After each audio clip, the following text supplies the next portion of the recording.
Hello learner, this is Richa Surekha. Friends, आप सभी बहुत अच्छे होंगे और हम लोग अपनी इस टीचिंग एप्टीट्यूड की सीरीज को लगभग अब हम कंप्लीट ही करने वाले हैं। I think this is the theory का जो ये सेशन है, ये लगभग इस सेशन का हमारा थ्योरी का जो ये सेशन है वो लगभग ही एंड मतलब लास्ट सेशन होगा।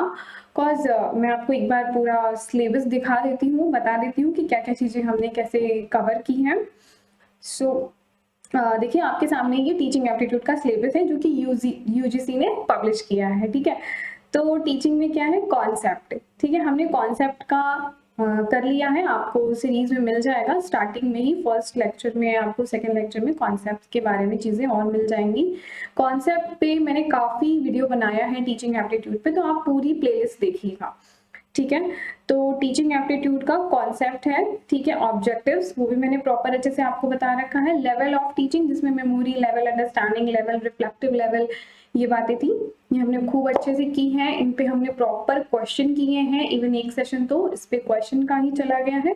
Characteristics and basic requirement, teaching के लिए क्या चीजों की बेसिकली जरूरत होती है, इस पे भी हमने बात की है। लर्नर की कैरेक्टरिस्टिक्स, हमने टीचर की कैरेक्टरिस्टिक्स, एक अच्छे लर्नर की कैरेक्टरिस्टिक्स, इन पे भी खूब अच्छे से बात कर रखी है। इस पे प्रीवियस ईयर में आए हुए क्वेश्चंस भी डिस्कस किए हुए हैं।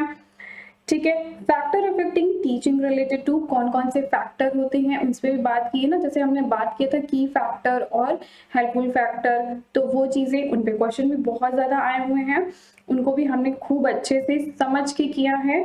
Method of teaching in institution higher learning. अच्छा, यहाँ पर हायर लर्निंग में जो मेथड है ना टीचिंग के, जैसे teacher centre vs learner centre, तो इस पे हमने थोड़ी बातें की हैं। मतलब टीचर सेंटर और लर्नर सेंटर पे तो हमने बातें कर ली, बट हमारा जो यहाँ पे एक तरीका था कि, और ऑफलाइन मेथड पे भी हमने बातें की, बट ऑनलाइन मेथड में जो स्वयं स्वयं प्रभा मूक है, और भी बहुत सारी जो गवर्नमेंट आए दिन ऑनलाइन जो चीजें हैं उसको लॉन्च करती रहती है, नए नए पोर्टल बनाती है। जैसे आपका हो गया दर्शन, शक्ति, और ऐसे करके कई सारे चीजें गवर्नमेंट लेकर के आती है। तो फ्रेंड्स, इस सेशन को ना, ये वाला जो पार्ट है कि ऑनलाइन टीचिंग वाला, इसको हम लोग आईसीटी में कवर करेंगे। ठीक है, आईसीटी में इसको मैं आपको अच्छे से बता दूंगी, हर एक चीज सीक्वेंस, ईयर के जो सीक्वेंस के अकॉर्डिंग हर एक चीज, उसका नाम, उसका ईयर और उसका क्या यूज है, कहाँ पर उसका मेन ऑब्जेक्टिव क्या था, जो भी चीजें गवर्नमेंट ने लॉन्च की। ठीक है, तो इस वाले पोर्शन को हम वहां पर करेंगे। ठीक है, और teaching support material, traditional model, ICT base, इस पर भी हमने बात कर ली।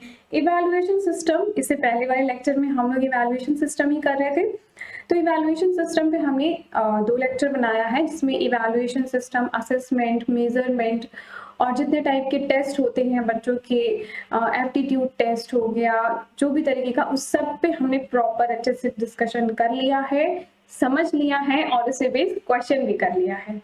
ठीक है, तो ये सारी चीजें हैं। अब इस लेक्चर में आपका क्या रह जाता है, एक एक टॉपिक है आपका इवैल्यूएशन सिस्टम के बाद एक टॉपिक अब आपका एक रह जाता है, जो कि आपका चॉइस बेस्ड क्रेडिट सिस्टम। ठीक है, CBCS, तो ये टॉपिक है, इसको हम अच्छे से आज इस लेक्चर में कवर करेंगे, CBCS। और एक टॉपिक और आपका छोटा सा है, डेलोर्स रिपोर्ट। ठीक है, तो डेलोर्स रिपोर्ट भी हम इसी वीडियो में कवर कर लेंगे। तो हम क्या करने वाले हैं कि जब ये सेशन कंप्लीट हो जाएगा, मतलब कि ये सेशन ऑलमोस्ट कंप्लीट हो गया है, फिर हम स्टार्ट करेंगे फ्रेंड्स, जो प्रीवियस ईयर के क्वेश्चंस आए हुए हैं उनको करेंगे। तो हमारा, हमने जो इसमें लिया है 2019 के क्वेश्चंस को यहाँ पर कवर कर लिया है, 2019 और 18 का। ठीक है, टीचिंग एप्टीट्यूड के क्वेश्चन को। अब हमारे पास बचता है 2020 का पेपर एंड 2020 का जो दिसंबर वाला सेशन हुआ था, और 21 का जो जून वाला सेशन था, ये तो एक ही साथ हुआ था। सो इसके पेपर और इसके जो पेपर हैं, जो टीचिंग एप्टीट्यूड वाला पोर्शन है, तो PYQ एक सीरीज चलाऊंगी मैं, जहां पर हम आपसे डिस्कस करेंगे, पहले 2020 के सारे क्वेश्चन टीचिंग एप्टीट्यूड के कवर कर लेंगे, फिर जो 2020 और 2021 मिक्स करके जो एक साइकिल आई थी ना, दोनों कंबाइन करके, उसका उसके भी क्वेश्चन हम लोग कवर करेंगे। ठीक है, तो यानी कि आपने थ्योरी अच्छे से पहले पढ़नी है, थ्योरी पढ़ने के बाद आपको थ्योरी के साथ साथ आपको 19 और 18 के क्वेश्चन मैंने कवर करा दिए। अब 2020 के क्वेश्चन और 2021 के क्वेश्चन उसकी मैं एक अलग से प्लेलिस्ट आपके लिए ले आऊंगी, ठीक है। तो चलिए अब चॉइस बेस्ड क्रेडिट सिस्टम पढ़ लेते हैं कि ये क्या होता है। तो देखिए चॉइस बेस्ड क्रेडिट सिस्टम जो है ये एक तरीके से सिलेबस और करिकुलम किस तरीके से होना चाहिए, कोर्स को कैसे सेलेक्ट करना चाहिए बच्चों को, उससे रिलेटेड है। तो उससे पहले मैं आपको थोड़ा सा ये बता दूं कि करिकुलम क्या होता है और सिलेबस क्या होता है। आप लोग को ये सारी चीजें पता होंगी बट स्टिल थोड़ा सा जस्ट ले लेते हैं कि क्या है। तो करिकुलम एक क्या है, एक लैटिन वर्ड है जिसका जो गवर्नमेंट डिसाइड करती है, ठीक है। इस करिकुलम को बनाता कौन है, गवर्नमेंट बनाती है, ठीक है। पॉलिसी मेकर, एडमिनिस्ट्रेशन इंस्टीट्यूट बनाते हैं। इस करिकुलम को बच्चे नहीं देखते, ठीक है। उनको एक बार में नहीं बताया जाता कि ये आपका करिकुलम है, ठीक है। दूसरी बात क्या है कि curriculum consider philosophical, social, administrative factor. Curriculum में क्या क्या चीजें देखी जाएंगी, सोसाइटी के माध्यम से चीजों को, कि सोसाइटी की जरूरत क्या है उसके हिसाब से। फिलोसफिकल, ठीक है, फिलोसफिकल चीजों से रिलेट किया जाएगा। एडमिनिस्ट्रेटिव चीजों से, एडमिनिस्ट्रेटिव में क्या चीजों की रिक्वायरमेंट होती है, तो उस तरह से बच्चों के करिकुलम में क्या चीजें होनी चाहिए, तो उन चीजों को ध्यान में रख करके करिकुलम बनाया जाता है, ठीक है। ये बनाते कौन है, मेड एट स्टेट, डिस्ट्रिक्ट और इंस्टीट्यूट लेवल बनता है। It can not easily adjusted, इसको ये इतना फ्लेक्सिबल नहीं होता, इसको चेंज नहीं किया जा सकता। एक बार जो बन गया, समझिए कि कोई चीज है जिसको पास करनी होती है गवर्नमेंट के थ्रू, अब वो पास हो गई तो उसको तुरंत तुरंत चेंज नहीं कर सकते, लगभग उसको फॉलो करते हैं, ठीक है। Guideline set of educated that prescribe that may they need to teach their student, ठीक है। एक प्रेस्क्राइब गाइडलाइन होती है, टीचर को जो दे दी जाती है उसके हिसाब से वो चीजों को पढ़ाते हैं, बच्चों को सिखाते हैं। Content a list of subject, इसमें सब्जेक्ट्स होते हैं टू बी कवर्ड, कौन कौन से सब्जेक्ट आपको क्लास में कवर करनी है, ठीक है। क्या असाइनमेंट होना चाहिए, उनका असेसमेंट का प्रोसीजर क्या होगा, ये चीजें करिकुलम में होती है। Not accessible by the student, ठीक है। तो करिकुलम में क्या होता है, आपका जो सिलेबस है, जो बच्चों को पढ़ना है, जो पढ़ाना है, वो होता है, ठीक है। और क्या होता है, सोशल एडमिनिस्ट्रेटिव चीजों को भी ध्यान में रखा। सोशल, एक सोसाइटी की नीड क्या है उसको रखा जाता है, ठीक है। तो सोसाइटी में बच्चों को बहुत चीजों की जरूरत होती है, आपके गेम्स भी आ जाते हैं, ठीक है। और जो गेम्स होते हैं, कोई ड्रामा, नाटक, एनुअल फंक्शन प्रोग्राम होता है, वो भी आपके आते हैं, स्पोर्ट्स, और ये सारी चीजें आपके करिकुलम का हिस्सा होती है, ठीक है। सिलेबस क्या होता है, सिलेबस एक ग्रीक टर्म है, ये डिसाइड कौन करता है, teacher, exam board, educator decide करता है। जैसे आपका जो यूजीसी नेट का क्या हम देखते हैं, हम सिलेबस देखते हैं ना। अभी देखिए आते आते ही मैंने आपको सिलेबस बताया था। सो ये क्या है, ये सिलेबस है, ठीक है। जो यूजीसी की वेबसाइट पे आप सिलेबस चेक करते हो तो वो सिलेबस हो गया, ठीक है। सिलेबस पहले दिन जैसे जब क्लास में आते हैं तो आपको बताया जाता है ना कि इस सब्जेक्ट का ये सिलेबस है। या आप अगर बीकॉम करने जाते हो, एमकॉम करने जाते हो, तो आप देखते हो कि कौन कौन सी बुक्स है, कौन कौन से सब्जेक्ट हैं जो मुझे पढ़ने हैं, उस सब्जेक्ट का क्या सिलेबस है। तो ये बहुत ही पर्टिकुलर होता है और टीचर, एग्जाम और बोर्ड के द्वारा डिसाइड किया जाता है। Syllabus of the sub part of the curriculum, इस वर्ड को आप नोट डाउन कर लीजिएगा, ठीक है। अगर करिकुलम, ये अगर करिकुलम है तो इसका एक छोटा सा पार्ट ये होता है सिलेबस, ठीक है। आई थिंक अब आप समझ गए होंगे। It can be adjusted easily, थोड़ा सा फ्लेक्सिबिलिटी होती है। जो ऑटोनॉमस कॉलेज होते हैं, अदर कॉलेजेस होते हैं, वो अपने अपने सिलेबस भी थोड़ा सा इधर उधर चेंज कर सकते हैं। Descriptive list of content that be taught to the particular class, ठीक है। Content list the subject cover, detail about the assignment, assessment, accessible to the student. ये स्टूडेंट सिलेबस को देखते हैं, जैसे आप सिलेबस को देखते होंगे, सिलेबस के अकॉर्डिंग ही पढ़ते हैं, ठीक है। सो नाउ वी स्टार्ट कि चॉइस बेस्ड क्रेडिट सिस्टम क्या है, दैट इज CBCS। कभी कभी CBCS के नाम से भी क्वेश्चन आ जाता है, सो आप इसको भी लिख लीजिए, ठीक है। कॉपी में लिखा रहता है तो इजीली आइडेंटिफाई करना इजी हो जाता है एग्जाम में क्वेश्चन को। तो CBCS कब आया था, 2015 में आया था, 11th 5-year प्लान के दौरान आया था। CBCS को कब कहां पर इंप्लीमेंट किया गया, दिल्ली यूनिवर्सिटी में सबसे पहले इंप्लीमेंट किया गया। रिकमेंडेशन किसका था, यूजीसी का था, ठीक है। अब सीबीसीएस को कैफेटेरिया सिस्टम भी कहा जाता है, ये नोट डाउन कर लीजिए। CBCS is also called cafeteria system, ठीक है। और ये क्या है, एक लर्नर सेंटर अप्रोच है। अब मैं आपको बताती हूँ, देखिए जो सीबीसीएस है वो हुआ क्या कि जो इंडिया में जो पहले जो कल्चर था, यानी या अभी भी जो हमारा एजुकेशन सिस्टम है वो लगभग ऐसा रहा, बहुत ही रिजिड था कि हाँ अगर हमको कॉमर्स पढ़ना है तो कॉमर्स ही हमको पढ़ना होता था। फिर उसमें कुछ सब्जेक्ट ऐसे भी हैं जो अगर हम नहीं भी चाहते हैं फिर भी हमें पढ़ना पड़ता है। कोई बच्चा जो अगर हो सकता है कि वो उसको इंग्लिश लिटरेचर पढ़ना अच्छा लगता है तो उसको लिटरेचर, बट हो सकता है कि वो फाइनेंस भी साथ में पढ़ना चाहता हो, इंग्लिश लिटरेचर प्लस फाइनेंस कुछ अपना अलग कॉम्बिनेशन बनाना चाहता हो। तो इस तरीके की चीजें नहीं थी, बट बाहर विदेशों में ये सारी चीजें बहुत अच्छे से चल रही थी कि इंटरडिसिप्लिनरी अप्रोच थी, ठीक है। It is also called interdisciplinary approach, ठीक है। इसमें क्या है, इंटरडिसिप्लिन, इंटर जहां पे भी वर्ड आ गया इसका मतलब है कि एक जो दायरा था उससे हम बाहर निकल के दूसरी चीजों में चले गए, दूसरी चीजों में टच कर लिए। तो ये एक इंटरडिसिप्लिनरी अप्रोच है कि आप सिर्फ अपने कोर सब्जेक्ट से नहीं कनेक्टेड रहोगे बल्कि कुछ जो अदर टॉपिक है या अदर सब्जेक्ट है जिसमें भी आपका इंटरेस्ट है आप उसको भी कॉम्बिनेशन बना सकते हो अपने हिसाब से, ठीक है। अब बच्चा अपने हिसाब से बनाएगा तो वो कैसी अप्रोच हो गई, वो लर्नर सेंटर अप्रोच हो गई। यहाँ पे लर्नर को फोकस करके बनाया गया है ये अप्रोच, लर्नर की जो है कैपेसिटी को ध्यान में रख के बनाया गया कि बच्चों के साथ होता क्या था कि जब वो सपोज इसकी एक फील्ड हमने सेलेक्ट कर ली बट आगे चल के उसमें कुछ बहुत अच्छा नहीं कर पाए तो आपके पास कुछ अदर ऑप्शन नहीं होते थे। तो उसको ऐसा ना हो कि बच्चा का करियर खराब हो जाए, तो इसमें थोड़ा सा मॉडिफिकेशन करके इसको चेंज किया गया और ये बहुत ही अच्छा सिस्टम है। सो आगे देखते हैं कि क्या है।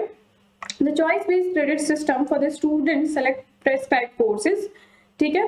प्रेस्क्राइब्ड कोर्सेज होते थे उसमें से उसको सेलेक्ट करना होता था। कोर्सेज क्या है, all courses need not carry the same weightage, ठीक है। हर कोर्स का सेम वेटेज नहीं होता है, अलग अलग कोर्स के अलग अलग वेटेज होते हैं। तो courses should be define learning objective and learning outcome. Courses define, ये जो कोर्सेज जो सेलेक्ट करेंगे वो डिफाइन करते थे कि बच्चा क्या सीखेगा, अगर इस कोर्स को लेगा तो उसका आउटकम क्या आएगा। तो ये थे कोर्सेज, ठीक है। अब किस किस तरह के कोर्सेज हो सकते हैं, तो देखिए जो टोटल कोर्सेज हैं उसको डिवाइड किया है 3 पार्ट में, सीबीसीएस ने 3 पार्ट में डिवाइड किया है, core course, ability enhancement course और इलेक्टिव कोर्स, ठीक है। इसको अभी मैं समझा देती हूँ, पहले हम इसे और अच्छे से डिटेल में समझ लेते हैं कि ये जो अप्रोच थी हमारी वो टीचर सेंट्रिक से स्टूडेंट सेंट्रिक की अप्रोच हो गई है। जो सीबीसीएस सिस्टम आया है ये कैसा है, स्टूडेंट सेंट्रिक अप्रोच है। CBCS allow student to choose interdisciplinary, intradisciplinary courses, ठीक है। इन दोनों का मतलब आप समझ लीजिए कि अगर मैथ फील्ड से कोई बंदा है, मैथ से कुछ पढ़ रहा है कोई स्टूडेंट, और अगर वो साथ में इंग्लिश पढ़ना चाहता है तो वो ले सकता है, ठीक है। इस तरह की चीजें लेकर के साथ में एनवायरमेंटल साइंस पढ़ना है तो वो उसको ऐड कर सकता है, तो बच्चा अपने हिसाब से कॉम्बिनेशन बना सकता है। ये हुआ इंटरडिसिप्लिनरी। अच्छा, इंट्राडिसिप्लिनरी का मतलब ये हो गया, मैंने पढ़ लिया, मान लीजिए आपने ले लिया फाइनेंस, ठीक है, बट क्या हुआ कि आपको अकाउंट्स पढ़ना नहीं अच्छा लगता सपोज है, तो आप क्या कर सकते हो, फाइनेंस के साथ आपको अगर इकोनॉमिक्स अच्छा लग रहा है, आपने इकोनॉमिक्स ले लिया, आपने इकोनॉमिक्स के साथ स्टैटिस्टिक लगा लिया, तो ये लगभग कैसा हो गया, ये आपका इंट्राडिसिप्लिनरी मतलब है एक ही कोर्स का बट आपने अपने हिसाब से चूज कर लिया। तो ये क्या हो गया, एक इंटरडिसिप्लिनरी और इंट्राडिसिप्लिनरी अप्रोच है, ठीक है, जिसमें आप बच्चे अपना सब्जेक्ट खुद सेलेक्ट कर सकते हैं, और एक स्टूडेंट सेंट्रिक अप्रोच है, ठीक है। CBCS make the education board based at par with global standard, global standard के लेवल पर ये जाने के लिए ऐसा बनाया गया CBCS, ठीक है। On one can take the credit of combination, unique combination, एक बच्चा जो है क्रेडिट ले सकता है अपने बनाए गए कॉम्बिनेशन से। फॉर एग्जाम्पल फिजिक्स के साथ इकोनॉमिक्स पढ़ ले, माइक्रोबायोलॉजी के साथ केमिस्ट्री पढ़ ले, इन्वायरमेंटल साइंस पढ़ सकता है। तो बच्चा अपने हिसाब से कॉम्बिनेशन बना सकता है और उसके हिसाब से उसको क्रेडिट मिलेंगे, जो सब्जेक्ट पढ़ेंगे उसका कुछ क्रेडिट होगा। तो सीबीसीएस ऑफर्ड फ्लेक्सिबिलिटी, स्टूडेंट के साथ जो वो पढ़ना चाहता है उसको पूरा फ्लेक्सिबल कर दिया गया कि CBCS offered flexibility for the student to the study different time and at different institution to complete one course. ठीक है, यानी कि आप एक ही साथ दूसरे इंस्टीट्यूशन से भी आप पढ़ाई कर सकते हैं। Easy to movability of the student, credit on at one institution can be transfer. एक इंस्टीट्यूट से आपने पढ़ लिया, अब दूसरा आपको दूसरे इंस्टीट्यूट से पढ़ना है तो वो क्रेडिट ट्रांसफर हो जाएगा, या सेम ही टॉपिक आपको दूसरे इंस्टीट्यूट से पढ़ना है तो जो भी आपने यहाँ पे क्रेडिट आपको मिला था वो वहाँ पे ट्रांसफर हो जाएगा। बट इसका डिसएडवांटेज क्या हो गया, ये काम थोड़ा सा बढ़ गया, फैकल्टी को ज्यादा काम करना पड़ा, बस यही बढ़ गया। तो difficulty to estimate the exact marks और वर्कलोड टीचर का बढ़ गया, demand good infrastructure and dissemination of education. ठीक है, तो यानी कि इसके लिए ज्यादा हमें एक अच्छा सेटअप चाहिए होगा, फैकल्टीज अच्छे से पढ़ाएं और हर जगह हर सुविधाएं हो, हर सब्जेक्ट अवेलेबल हो, हर सब्जेक्ट का टीचर अवेलेबल हो। तो ये सारी चीजों की जरूरत मतलब डिमांड बढ़ गई। सो ये मैंने बताया कि सीबीसीएस को जो है 3 पार्ट में डिवाइड किया गया है, कोर्स, एबिलिटी इनहैंसमेंट और इलेक्टिव कोर्स। ठीक है, तो कोर कोर्स क्या होता है, कोर कोर्स वो कोर्स होता है जो कि कंपल्सरी होता है। ठीक है, a course which should compulsory to be studied by candidate, core requirement terms as a core course. तो किसी एक फील्ड में अगर आपको जाना है, जो फील्ड आपको पसंद हो, तो वो फील्ड जो आपकी मेन स्ट्रीम, जैसे मेरी क्या मेन स्ट्रीम है कॉमर्स, बट मेरा अगर मेरी कॉमर्स मेन स्ट्रीम में लेती हूँ तो मुझे एक कोर कोर्स, एक कोर सब्जेक्ट वो हो जाएगा मेरा। ठीक है, फिर आता है इलेक्टिव कोर्स। बट अब क्या हुआ, बच्चे ने एक सब्जेक्ट एक जो कोर्स उसने कर लिया वो कोर्स ही कर लिया। इलेक्टिव एक ऐसा ऑप्शन होता है जहां पर हम दूसरी चीजों को ऐड कर सकते हैं। देखिए, generally course which can be chosen from the pool of the course which may be very specific, specialized, advance and supportive to the disciplinary subject study which provide an extended scope which explore some other discipline. ठीक है, यानी बच्चे को ये एक opportunity मिलती है कि वो अदर जो डिसिप्लिन है उसको भी वो एक्सप्लोर कर सकता है। यानी कि कॉमर्स फील्ड के अलावा अगर वो मैथ्स फील्ड से, साइंस फील्ड से, आर्ट फील्ड से कोई चीज उठाना चाहता है, अपनी कॉम्बिनेशन बनाना चाहता है, तो उसके पास एक और मौका मिल जाता है, एक और चांस मिल जाता है कि वो उसमें भी अपना करियर फ्यूचर में बना सकता है। एटलीस्ट एक ऑप्शन खुल जाता है। ठीक है, तो कोर कोर्स हो गया। एबिलिटी इनहैंसमेंट कोर्स क्या होता है, जो बच्चे की एबिलिटी को निखार दे। तो एबिलिटी इनहैंसमेंट कोर्स में डिवाइडेड 2 काइंड्स। ठीक है, 2 तरीके के होते हैं एबिलिटी इनहैंसमेंट कोर्स। 2 तरीके कौन कौन से, एबिलिटी इनहैंसमेंट कंपल्सरी कोर्स होता है और स्किल इनहैंसमेंट कोर्स होता है। ठीक है, इसको आप नोट डाउन कर लीजिए कि 2 कोर्स कौन से हैं, एबिलिटी इनहैंसमेंट कंपल्सरी कोर्स और स्किल इनहैंसमेंट कोर्स। ठीक है, अब एबिलिटी इनहैंसमेंट कंपल्सरी कोर्स जो है वो जैसे कि आपके कोई सब्जेक्ट हो जाएंगे, एनवायरमेंटल साइंस हो गया, इंग्लिश हो गया, कम्युनिकेशन हो गया। ठीक है, ये चीज आपकी एबिलिटी को निखारने के लिए। और स्किल इनहैंसमेंट जैसे कि स्किल बेस्ड कुछ नॉलेज, जो भी बच्चा सपोज उसको नेटिंग करना, सिलाई कढ़ाई, कुछ भी ऐसा काम जहाँ पे स्किल, जहाँ पे हैंड का यूज करके सीखा जाए, वो हो गया स्किल एबिलिटी इनहैंसमेंट कोर्स। ठीक है, अब देखिए जो एबिलिटी इनहैंसमेंट कोर्स है इसको फर्दर डिवाइड किया गया है 3 पार्ट में। ये जो था ना एबिलिटी इनहैंसमेंट कोर्स, इसको 3 पार्ट में डिवाइड किया गया है, डिसिप्लिन स्पेसिफिक कोर्स, ठीक है, और जेनेरिक इलेक्टिव कोर्स, और थर्ड है डिसर्शन एंड प्रोजेक्ट। तो डिसिप्लिन स्पेसिफिक कोर्स जो होता है, डिसिप्लिन स्पेसिफिक इलेक्टिव कोर्स जो है वो क्या है, इलेक्टिव कोर्स में ऑफर्ड बाय मेन डिसिप्लिन। ठीक है, ये कौन सा होता है, main discipline subject studies refer to the discipline specific. जैसे कि अगर कॉमर्स है तो कॉमर्स के साथ डिसिप्लिन स्पेसिफिक कोर्स आपको मिल रहा है कि सपोज जैसे आपको एक बैंकिंग पढ़ना है या इंश्योरेंस पढ़ना है, इस तरीके का कि डिसिप्लिन स्पेसिफिक, तो उसमें से आपको कुछ सेलेक्ट करने का ऑप्शन मिल जाएगा। ठीक है। द यूनिवर्सिटी इंस्टीट्यूट में also offer discipline relative effective course interdisciplinary nature. कभी कभी कुछ यूनिवर्सिटी ऐसी हैं जो इंटरडिसिप्लिनरी कोर्स भी ऑफर कर सकती हैं। अब डिसर्शन ऑफ प्रोजेक्ट क्या हुआ? An elective course design to acquire special knowledge. ठीक है, special knowledge, advance knowledge such as supplementary study, support study to the project work.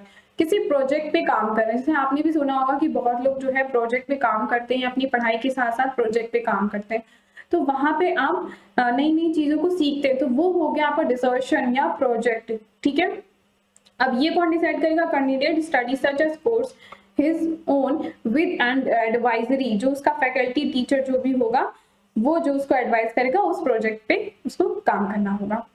ठीक है, अब नेक्स्ट था जो थर्ड था हमारा generic elective course. Generic elective course क्या होता है? An elective course chosen generally from unrelated discipline. ठीक है, जो जेनरिक होगा वो अनरिलेटेड डिसिप्लिन सब्जेक्ट से आएगा with an intention to seek exposure is called generic elective course. जहां पे हम सीख और नॉलेज को गेन कर सकते हैं, एक्सपोजर कर सकते हैं, मतलब एक नई नॉलेज को गेन कर सकते हैं, एक नई फील्ड से अपनी जो कोर्सेज हैं उसको ले सकते हैं।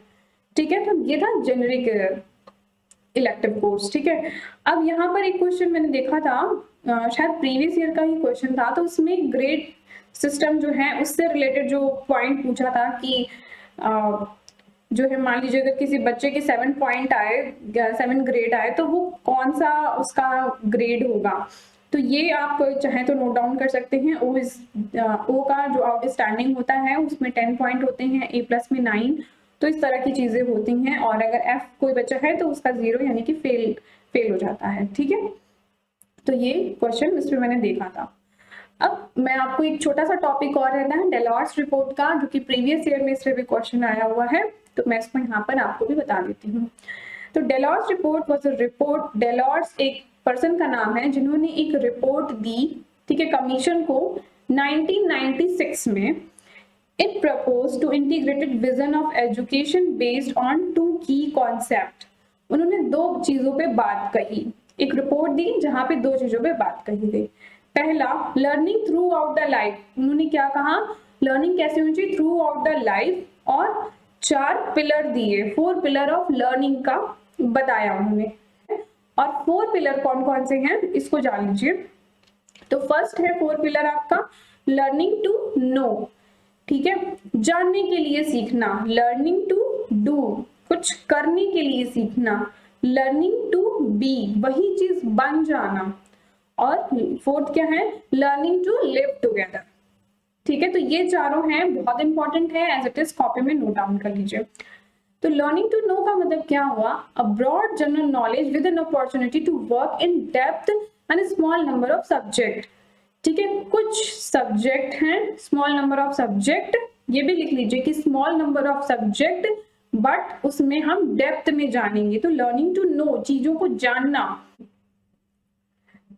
लर्निंग टू डू, अच्छा अब यहाँ से क्या समझ में आ रहा है? लर्निंग टू डू यानी कुछ करने की बात होगी। To acquire not only occupational skill, केवल ऑक्यूपेशन की स्किल यानी कहीं पे जॉब करने की उसकी स्किल ही नहीं, बट ऑल्सो कॉम्पिटेंसी, मतलब इतनी पावरफुल नॉलेज हो जाए कि deal with many situation and work in a team, यानी कि किसी एक पर्टिकुलर काम को करने की ही स्किल नहीं, बल्कि अगर डिफरेंट सिचुएशन हो जाए तो भी कैसे काम किया जा सकता है, इस तरीके की लर्निंग। तो learning to do. Learning to be, learning to be का मतलब वही चीज बन जाना। To develop one's personality, personality ही ऐसे डेवलप कर देना। To be able to act with growing autonomy, मतलब खुद की ऑटोनॉमी। ऑटोनॉमी का मतलब आप समझते हैं ना कि पूरा स्वतंत्रता आ जाए, अपनी खुद की ऑटोनॉमी, अपने हिसाब से, जैसे वो पर्सन खुद से उसके अंदर इतनी एबिलिटी आ जाए। तो लर्निंग टू बी यानी कि develop one's own personality and able to act with autonomy, judgment and personal responsibility. Learning to live together, learning to live together मतलब कि अब ऐसा हो गया कि इंटर डिपेंडेंट हो गया। डेवलपिंग एंड अंडरस्टैंडिंग, एक इस तरीके की अंडरस्टैंडिंग हो लोगों के बीच में, एंड एप्रिसिएशन ऑफ इंटरडिपेंडेंस, एक दूसरे पे जो है इंटरडिपेंडेंट हो गया। ठीक है, तो ये थे 4 पिलर, इसको आप समझ लीजिए। Learning to know, learning to do, learning to be and learning to live together. 7 tension भी दी डेलॉर्स ने कि आखिर कौन कौन सी कुछ ऐसी टेंशन हैं जो लोगों के साथ हो रही हैं जिसको हमें ओवरकम करना चाहिए। तो 7 tension given by Delors report to be overcome, इसको हमें ओवरकम करना चाहिए। टेंशन क्या है? First tension given between competition and equity की टेंशन है, ठीक है। जैसे जैसे कंपटीशन बढ़ रहा है बट इक्विटी की भी बात हो रही है साथ ही साथ। Tension between tradition and modernity, आपने देखा कि जो है जो मॉडर्न कल्चर है वो आता जा रहा है, तो बीच में जो ये टेंशन का मतलब है कि एक जो ये कॉन्फ्लिक्ट क्रिएट हो रहा है ट्रेडिशनल चीज और मॉडर्न कि अब जो बच्चा है वो मॉडर्निटी की तरफ जाए, मॉडर्न उसकी तरफ जाए या अपने ट्रेडिशन को फॉलो करे। तो this is the conflict, tension between material world and spiritual world, ठीक है। आपको कुछ फिलोसफर मिलेंगे जो कि स्पिरिचुअल वर्ल्ड के बारे में बात करेंगे, कुछ बोलेंगे मटेरियलिस्टिक चीजों के बारे में बात करेंगे। सो जैसे कॉन्फ्लिक्ट हो रहा है। Tension between the short term and long term, अच्छा अपना गोल जो है शॉर्ट टर्म बनाए या लॉन्ग टर्म बनाए, इस तरह की tension. Tension between unity and diversity, ये तो बहुत आपने देखा होगा। टेंशन बिटवीन लोकल और ग्लोबल, पूरी दुनिया जो है ग्लोबल की तरफ भाग रही है बट कहीं ना कहीं रीजनल और ग्लोबल, रीजनल और लोकल की भी बहुत इंपॉर्टेंस है। सो ये भी टेंशन है, यानी कि ये भी एक कॉन्फ्लिक्ट चल रहा है। Tension between universal and communal, यानी कि यूनिवर्सलाइज होने की तरफ जाया जाए या कम्युनल, एक कम्युनिटी को फॉलो किया जाए। सो ये कुछ टेंशन्स हैं, यानी कि ये जो कॉन्फ्लिक्ट है जो लोगों के मन में आता होगा, सभी के मन में आता है। So these are the 7 tension which is given by the Delors. सो यहाँ से भी क्वेश्चन आया है एग्जाम में, आप इसे भी नोट डाउन कर लीजिए। तो फ्रेंड्स आज इस लेक्चर में इतना ही, और आई होप कि आपने पूरा टीचिंग एप्टीट्यूड का प्लेलिस्ट प्रॉपर अच्छे से सीक्वेंस में देखा होगा, ठीक है। एक भी लेक्चर अगर आप मिस कर देंगे तो कॉन्सेप्ट में प्रॉब्लम आएगी। सो आप हर एक लेक्चर को पूरा उसी तरीके से उतनी ही इंपॉर्टेंस के साथ और फुल मोटिवेशन के साथ देखिएगा। और फिर भी अगर आपको कोई भी डाउट आता है तो आप मुझे कमेंट सेक्शन में लिख के बता दीजिएगा। कोई भी टॉपिक अगर मिस हो गया है तो मैं इसे करा दूंगी, बट मैंने अपनी तरफ से पूरा सिलेबस अच्छे से पढ़ा है, देखा है, समझा है, और जो अच्छी चीजें हैं जो एक्चुअल में एग्जाम में आती हैं, जहां से क्वेश्चंस आते हैं, उनको मैंने थॉरोली अच्छे से विद डेप्थ अंडरस्टैंडिंग के साथ यहाँ पे कवर करा दिया है। एंड देखते हैं कि कितना अच्छा आप परफॉर्म कर रहे हैं, और साथ ही साथ आप कमेंट सेक्शन में आंसर भी करते चलिएगा। सो अभी आप पहले थ्योरी अच्छे से कवर कर लीजिए, एंड ताकि जब मैं स्टार्ट करूं तो आपको वो अच्छे से समझ में आए क्वेश्चन जो हमारे 2020 के 2021 के हैं, ठीक है। So all the best and thank you for watching my video.